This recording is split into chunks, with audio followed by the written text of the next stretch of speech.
everybody, we're back here at the Mustang again for day, I don't know how many days we've been here for a while.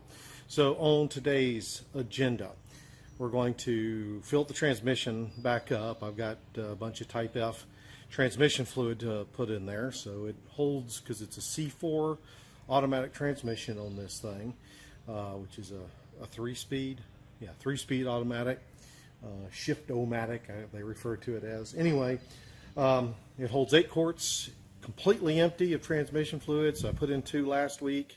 I've got 6 more here, so that should give me enough to get it filled up if it's completely bone dry. I did some research, and we don't want to overfill it. It can be actually worse if you overfill it. So we're going to try to do that today. And then I'm going to work on the front brakes today, and then get the whole system bled out. Hopefully, that's the goal. Whether we accomplish it or not, we'll see. Also trying to beat the weather. We got some bad weather going in with this. I'm going to also try to film the front brakes a little bit more so you can see more about them than we saw on the back brakes. So anyway, we're going to go ahead and get started. I've already put some penetrating oil on the lug nuts on the front of the car because, well, they haven't come off in 20-something years. So while that's soaking in there, we're going to go ahead and start putting in some transmission fluid. Not a lot. You're supposed to let the transmission get warm, get the whole engine warm before you check the fluid levels on it. But I'm pretty sure that it's pretty dry. So I'm going to go ahead and put in at least a couple more quarts in there, turn the car on, get it up to temperature, and then we'll see how that goes. So anyway, so we'll go ahead and get started on this, and yeah, there we go. Okay, folks, so we're back at it. I actually started working on the other front left side, and it wasn't going so well. So I switched over to the left front driver's side. A little more excited about this one. It is free. It's actually spinning some. So hopefully this one will come off easier than the other one while I'm figuring out what to do with that side that won't come off, because I don't have new drums and pads to put on it. So anyway, I did take a snapshot of what this looked like when I first pulled the tire off. I've done some cleaning on it to get all the spider webs, spider egg casings, all that other stuff that had been on there after 20 years of sitting still. So now we're going to start taking this thing apart. I'm going to try to stay out of the way as much as possible so you can see this process. So I'm going to do a little bit more cleaning up here just to get it a little better. That I have found a couple of black widows up in some of this stuff since I've been working on it, and I do not particularly care for black widows a whole lot. So anyway, just cleaning up some of this stuff a little bit before I start taking things apart. But anyway, what you'll see, the wheel actually spins. Not super great, but it spins, which is better than the other side is doing. The other side is, well, yeah, I'm not sure what that's going to entail. It's pretty frozen up. I'm probably going to have to hit it with some heat, some other things. Of course, I don't have my torch with me right now because it's with my wife in the back of my truck. So, anyway, first thing, unlike the rear, this drum is a whole assembly with the wheel bearings and the lugs for the wheels and all of that. So all of this thing has to come off. So it's a little bit more in depth, to get all this off. So first thing we're going to do is take off this cap here. Everybody kind of has their own way of doing this. I'm just going to get it wiggled loose a little bit with a screwdriver, and hopefully be able to get on it with this set of channel locks if I get the right size on here. Should be able to just grab it and pull it right off. Okay. So the next step is, you can probably not see it in all this grease, but there's a cotter pin right here that we need to get out. So we just got to take it, start kind of bending it out. Some pliers. I'm going to have to go get some replacement cotter pins, which is probably what you should do anyway.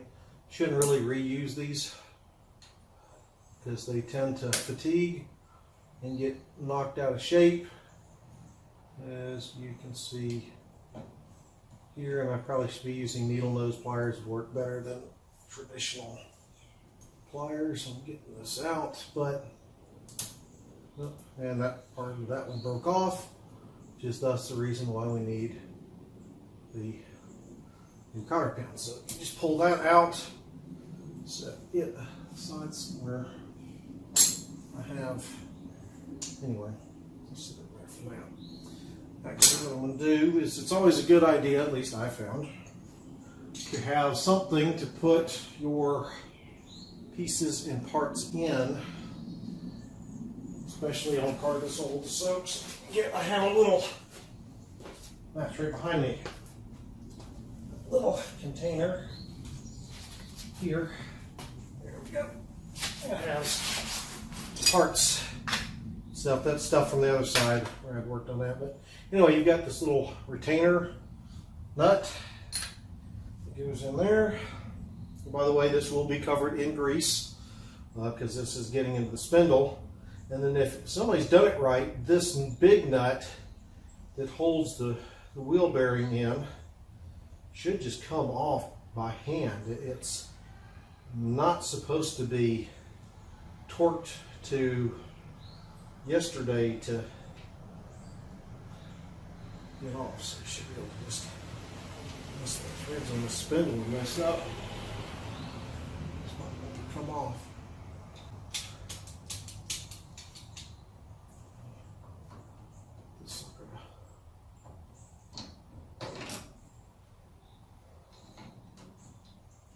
It should just come right. There we go. It came off so good. So we get that in there. So that, if this is as loose as I hope it's going to be since it's spinning, we'll give it a little wiggle, and then the bearing, and there's a washer here, come off as well. Now I'm going to clean all that up, and I'm going to repack that bearing with grease when I get, so hopefully now I can just get, there we go, wiggle off. Oh yes, that was so much nicer. The other side did not want to do that at all. So we'll slide that in there, down. So there we go, it has now come off. Let's see if I can adjust this light and you can see in here a little bit better. So I can. Anyway, so you can see this is what it looks like. Actually, it looks not too bad. So again, just like the rear brakes, we have our wheel cylinder here, our springs that hold tension on the shoe to the cylinder. This is our wheel spindle. And we're going to want to re-grease that. So I'm going to clean that up and I'm going to re-grease it. And then we've got the adjuster screw here. That's the one thing I'm trying to figure out on the other side, is how can I push through to hit that to hold it out so I can do that adjuster on the other side. So anyway, that'll be fun. So now comes the fun part of disassembling all of this so it doesn't knock the living crap out of you. These springs can be kind of exciting when you go to loosen. Now, to actually come off, what I'm probably going to do is just go ahead and take these off. Although, let's see, make sure I get that off there. Anyway, so we're going to try to disassemble this stuff. Let's see if I can figure out where to hang this so you get some light in here to see what's going on. Now, they have specialty tools for all this crap. Of course, I don't have any of those. Well, I have one of them, but I found it doesn't work very well. So oftentimes just a screwdriver. And here, let's see if I can get this.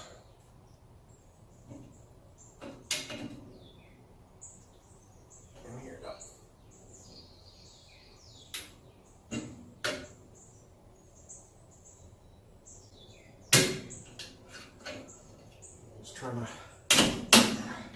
Okay, unhook one spring.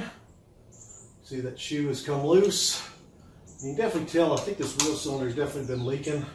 There's much crud I'm seeing up in here. So we got a new wheel cylinder to put on there.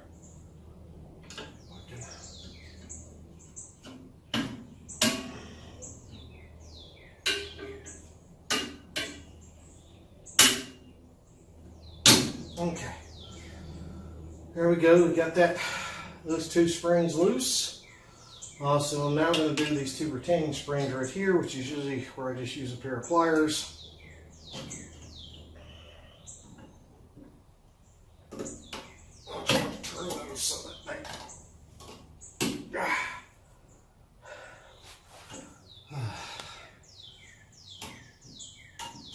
Okay, there we go. That's one off.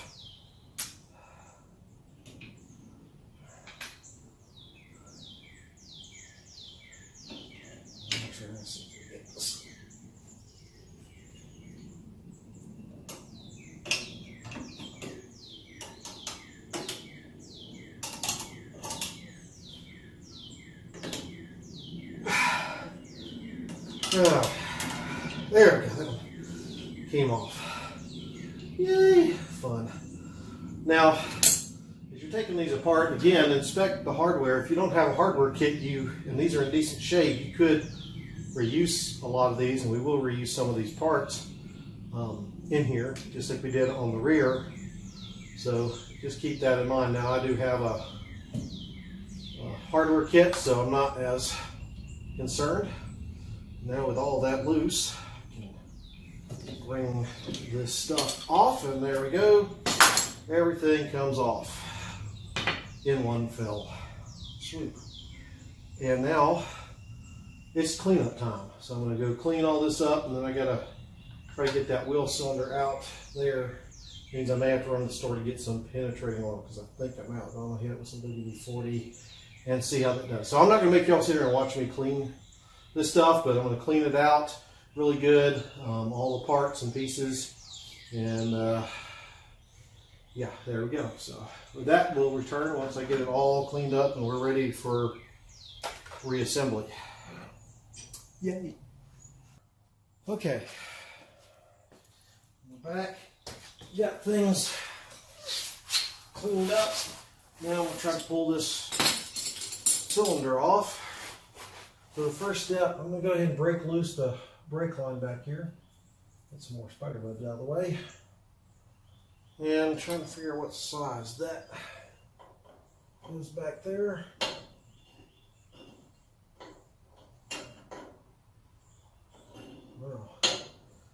Well, it's definitely bigger than a 9/16. So resort to trusty adjustable wrench here.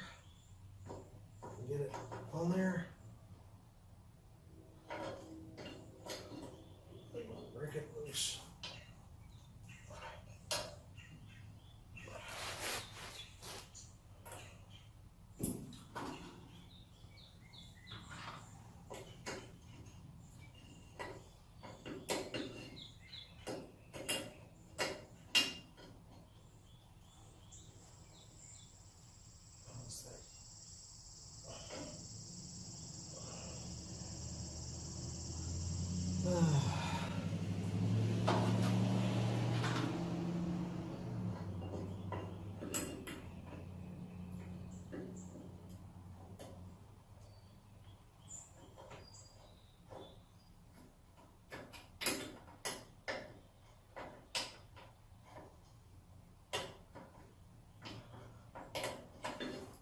Bite on this thing is not easy because it's angled. Now maybe it'd be easier to pull the cylinder through, and then there is some play on this, and maybe pull the cylinder out and then break it loose. Try that. Where's my nut on my cylinder?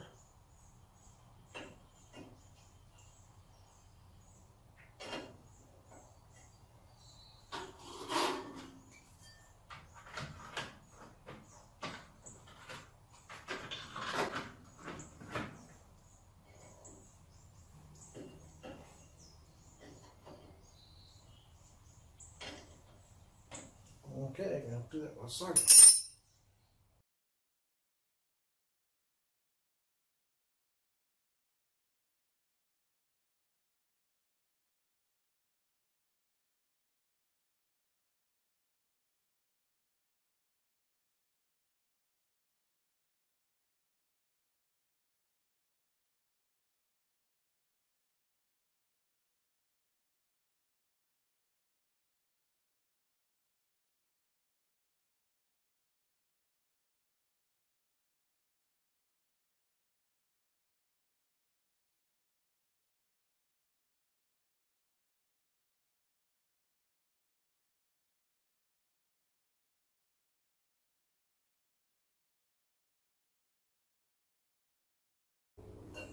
Another one.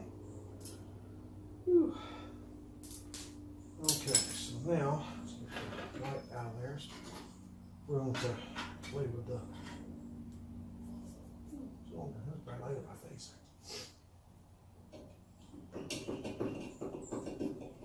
Get her out. Not sure what she's. Oh, I believe the screw. That's what she's catching on. Hey.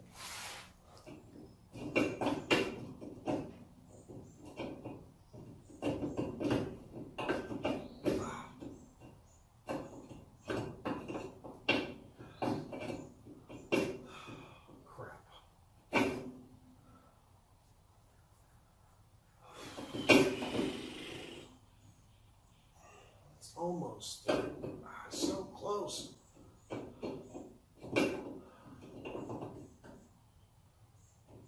So, if I can force the issue a little bit. There we go. I'll force the issue. Okay.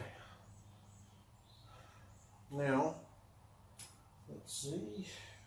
Put my adjustable wrench. I can undo this.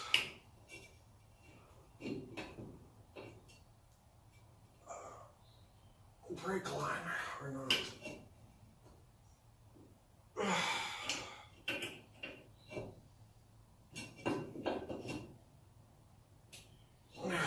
Try not to stress this line too much because I don't want to break it.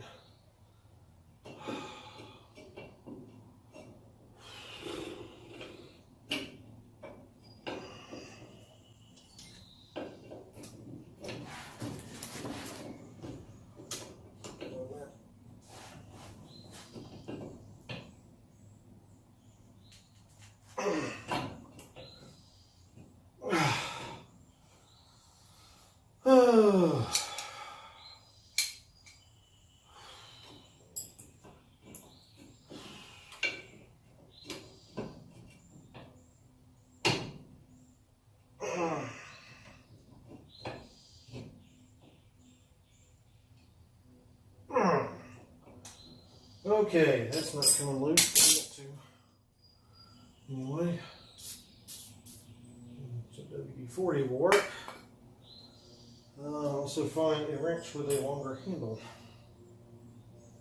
I can get loose.